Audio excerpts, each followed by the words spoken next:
விருதுநகர் ஆட்சியர் அலுவலக வளாகம் முன்பில் அனைத்து துறை சங்கங்களின் கூட்டமைப்பு சார்பில் 21 கோரிக்கைகளை வலியுறுத்தி ஆர்ப்பாட்டம் நடைபெற்றது. ஆர்ப்பாட்டத்திற்கு தமிழ்நாடு அரசு அலுவலர் ஒன்றியம் மாவட்ட தலைவர் பாலமுருகன் தலைமை வகித்தார். பல்வேறு சங்கங்களின் நிர்வாகிகள் முன்னிலை வகித்தனர். மாவட்ட துணைத் தலைவர் ஆறுமுகம் வரவேற்றார். செயலாளர் சாணக்கியன், முன்னாள் மாவட்ட தலைவர் ஐயாதுரை மற்றும் தமிழ்நாடு சுகாதார ஆய்வாளர்கள் நலச்சங்க முன்னாள் மாநில தலைவர் துரைச்சாமி ஆகியோர் கோரிக்கை விளக்க உரை ஆற்றினார்கள். ஆர்ப்பாட்டத்தில் சிபிஎஸ் திட்டத்தை ரத்து செய்து பழைய ஓய்வூதிய திட்டத்தை வழங்கிட வேண்டும், நிரந்தர காலமுறை ஊதியம் வழங்க வேண்டும், அனைத்து நிலை காலி பணியிடங்களை நிரப்பிட வேண்டும், பணி நிரந்தரம், சமவேளைக்கு சம ஊதியம் வழங்க வேண்டும் உள்ளிட்ட 21 அம்ச கோரிக்கைகளை வலியுறுத்தி ஆர்ப்பாட்டத்தில் கோஷமிட்டனர்.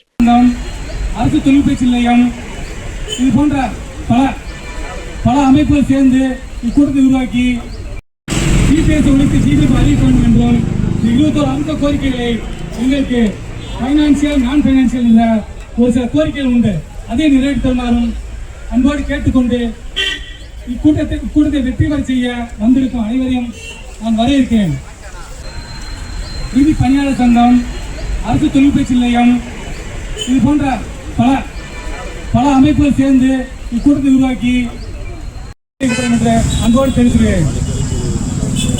என்னை தொடர்ந்து திருமதி விமலா தேவி, மாநில துணைத் தலைவர், தமிழக அரசாங்க சுகாதார தொழில் சங்கம் பேசுவதற்கு அழைக்கிறேன்.